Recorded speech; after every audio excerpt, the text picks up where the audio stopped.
یوسف کی تلاوت کی گئی۔ اس میں جو چند ایک بنیادی اہم باتیں ہیں، ویسے تو ہر پہلو ہی اہم ہے، لیکن تفہیم کے اعتبار سے وقت کے لحاظ سے جو ضروری چیزیں ہیں وہ آپ کے سامنے رکھتا ہوں۔ حضرت سیدنا نوح علیہ السلام کا ایک بیٹا جب طوفان نوح کا سلسلہ شروع ہوا تو وہ اپنی سرکشی کے سبب اس نے الگ سے کشتی بنائی اور اس پر جب وہ جا پہنچا تو جب جناب نوح علیہ السلام نے اس سے یہ کہا کہ لوٹ آؤ، اس نے کہا کہ میں الگ سے اسی کشتی پر ہی باقی رہوں گا۔ تو طوفان بڑا، رب تعالیٰ کا جلال جو ہے اس میں جب اضافہ ہوا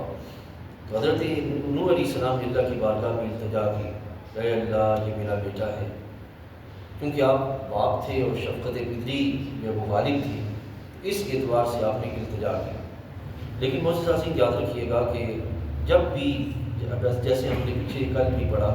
کہ حضرت سیدنا ابراہیم علیہ السلام اپنے چچا سے بہت زیادہ محبت کرتے،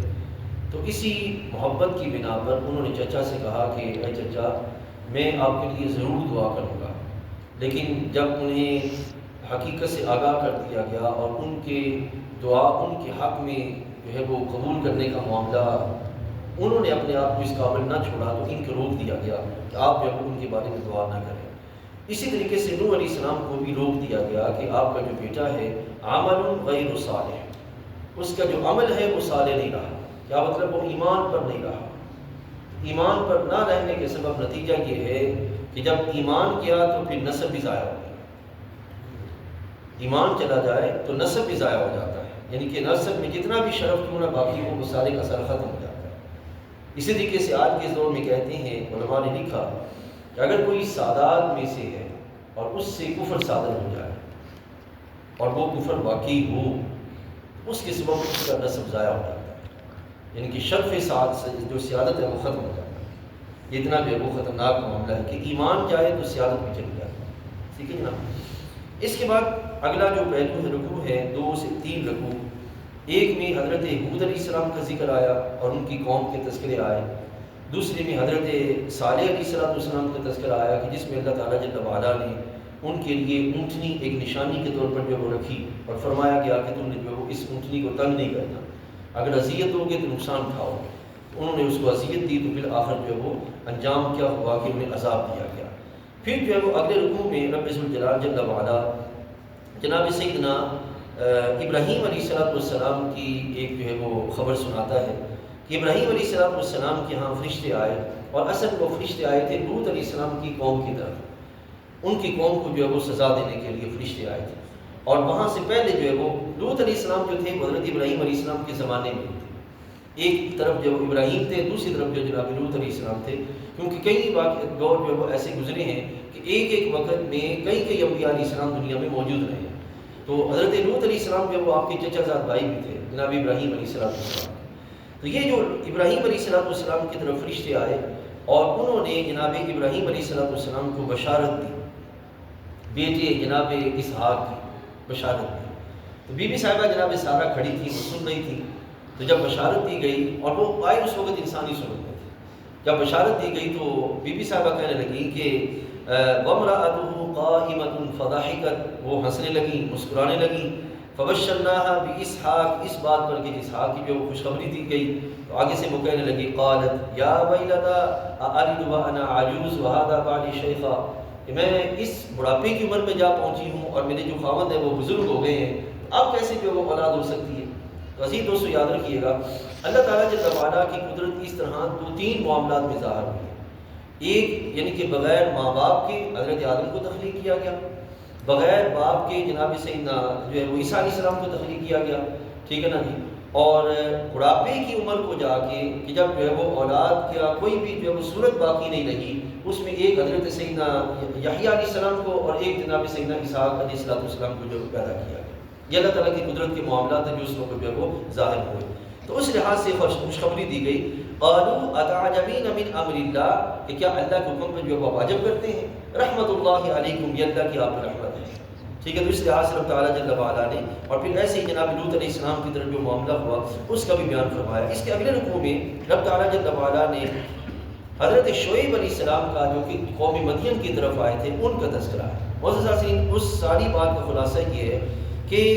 آپ کی جو قوم تھی وہ سرمایہ دارانہ ذہن رکھتی تھی اور ناپتول میں کمی کا معاملہ کرتی تھی، تو آپ نے ان کو منع کیا۔ تو آپ اس بات کو جانتے ہیں سب لوگ کہ جو سرمایہ دار ہوتا ہے نا، اس کے ذہن میں جو چیز فٹ ہوتی ہے نا، وہ اسی کو صحیح سمجھتا ہے، اس کے برعکس کسی چیز کو جو وہ کہتے ہیں کہ نہیں، جو میرے سرمایہ میں کمی کرے گی میں اسے تسلیم نہیں کروں گا۔ ٹھیک ہے نا جناب؟ تو حضرت سیدنا شعیب علیہ السلام نے انہیں بڑا منع کیا۔ تو چونکہ یاد رکھیے کہ انبیاء علیہ السلام اور ان پر ایمان لانے والے ابتداءً اکثر وہ لوگ ہوتے ہیں جو کہ مالی طور پہ کمزور لوگ ہوتے ہیں۔ اب وہ یہ سمجھتے تھے کہ یہ تو تمہارے ساتھ جو لوگ چلتے پھرتے ہیں مالی طور پر کمزور، تو کیا تم سمجھتے ہو کہ ان کے ہوتے ہوئے اپنے نظام کو تم نافذ کر لو گے؟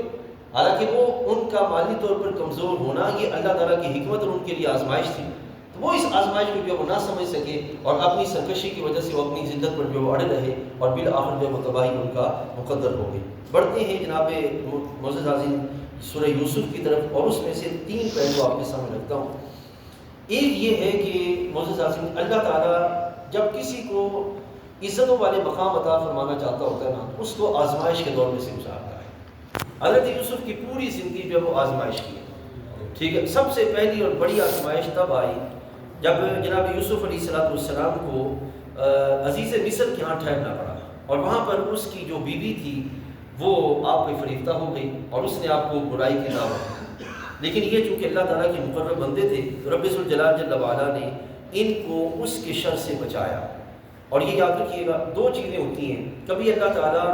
اپنی خاص رحمتوں کے دروازے کھولتا ہے کہ اس کے دل میں خوف ڈال دیتا ہے، یا خاص اس وقت ایسا کوئی جو رستہ بن جاتا ہے کہ جس کے سبب برائی سے بچنا ممکن ہو پاتا ہے،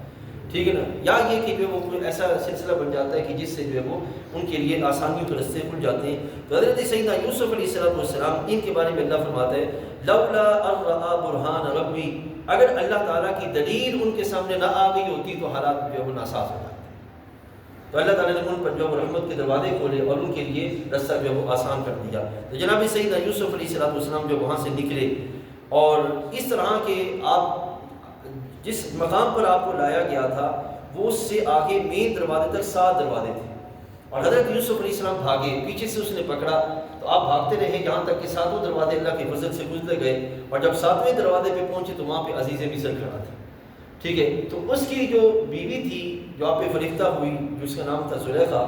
وہ جو ہے وہ بڑی شاطر تھی اس وقت، تو اس نے جو وہ کہا کہ یہ آپ کی بیوی پر جو ظلم کرنے پر تھا۔ تو رب تعالیٰ جل وعلا نے اس وقت پھر ایسا نظام بنایا کہ عزیز مصر کو پتہ چل گیا کہ یہ میرے بیوی کا جو ہے وہ فریب ہے، لیکن حضرت یوسف علیہ السلام کو زمانے کے شر سے بچانے کے لیے جیل میں ڈال دیا،